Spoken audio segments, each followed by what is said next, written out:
Homeopathy knowledge gain peculiar disease solved by homeopathy.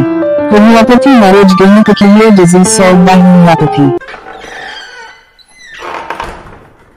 Hello friend, আমাদের YouTube channel homeopathy knowledge গেনারে আপনাদের সকলকে স্বাগত জানাই। আপনারা জানেন আমাদের চ্যানেলে বিভিন্ন ধরনের হোমিওপ্যাথি রিলেটেড বিভিন্ন বিষয় নিয়ে আলোচনা করি, আর সেগুলো অনেকটাই পিকুলার টাইপের হয়ে থাকে এই কারণে যেগুলো সচরাচর দেখবেন আপনি অন্যান্য চ্যানেলে খুঁজে পান না। আর কিন্তু এই সমস্যাগুলো এমনই আপনার জীবনে যদি হয়ে থাকে আপনি বেশ ব্যতিব্যস্ত হয়ে যান। আর আমাদের চ্যানেলের মূল উদ্দেশ্য হচ্ছে যারা গ্রাম বাংলায় থাকেন বা যারা দেখবেন শহরে থাকলেও ডক্টরের কাছে যেতে পারেন না, তার ফলে বিভিন্ন জায়গা থেকে ঔষধ কালেকশন করে নিজেরা ব্যবহার করতে থাকেন। আর যাতে ব্যবহার করতে গেলে সমস্যা দেখা দেয় কি, আপনি একটা রোগের জন্য মেডিসিন দেখছেন, সেখানে দেখলেন এত লক্ষণের কথা আর এত মেডিসিনের কথা বলা আছে, এটা হলে ওটা, ওটা হলে সেটা। তো সেক্ষেত্রে এটা বুঝে ওঠা খুব মুশকিল হয়ে যায় যে আপনার জন্য কোনটা অ্যাপ্রোপ্রিয়েট হবে। তো যাই হোক, তো সেই ক্ষেত্রে যদি আপনারা দেখেন যে এই সমস্যার মধ্যে আপনি পড়ছেন, তখন আপনি আমাদেরকে সেই ভিডিওগুলো ফলো করবেন, যে ভিডিওগুলো যেই লক্ষণ আছে আপনি অবশ্যই উপকার পাবেন। আজকেও সে ধরনের একটি বিষয় নিয়ে আলোচনা করব, যদিও বিষয়টা একটু রেয়ার বিষয়। আপনার যদি এই রকম মনে হয়ে থাকে যে যখনই আপনি বাঁ দিকে করট ফিরে শুচ্ছেন বা বাঁ দিকে পাশ ফিরে শুচ্ছেন, তখনই যেন মনে হচ্ছে আপনার শরীর ক্ষমতাশূন্য হয়ে গেছে, আপনার শরীরটা ক্ষমতাশূন্য হয়ে যাচ্ছে এবং বেশ আপনার কাছে যেন একটা ভেতরে কষ্টদায়ক বোধ হচ্ছে। অন্যদিকে চিত হয়ে শুলে হচ্ছে না বা আপনি ডান দিকে ঘুরে শুলে হচ্ছে না, কিন্তু যখনই আপনি বাঁ দিকে পাশ ফিরে শুচ্ছেন তখনই কিন্তু মনে হচ্ছে আপনার ক্ষেত্রে যেন এটা একটা বিরাট কষ্টদায়ক ব্যাপার।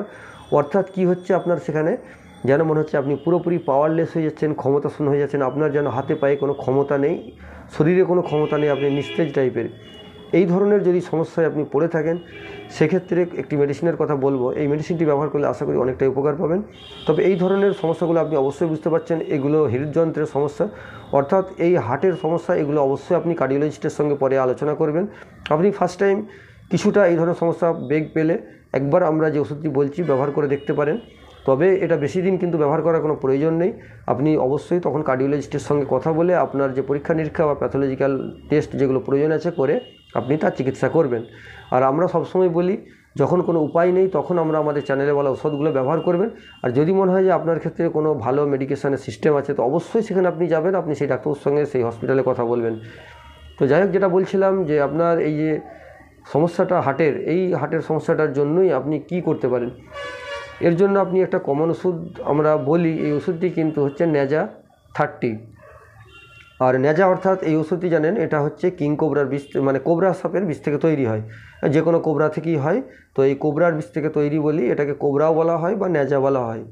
তো এই ন্যাজা 30 আপনাকে কি করতে হবে, সপ্তাহে একটা করে অন্তত 4 সপ্তাহ খেতে হবে, তাহলে দেখবেন আপনি অনেকটাই উপকার পাবেন। আর যদি উপকার পেয়ে থাকেন তো অবশ্যই চ্যানেলটাকে সাবস্ক্রাইব করবেন, সঙ্গে থাকবেন।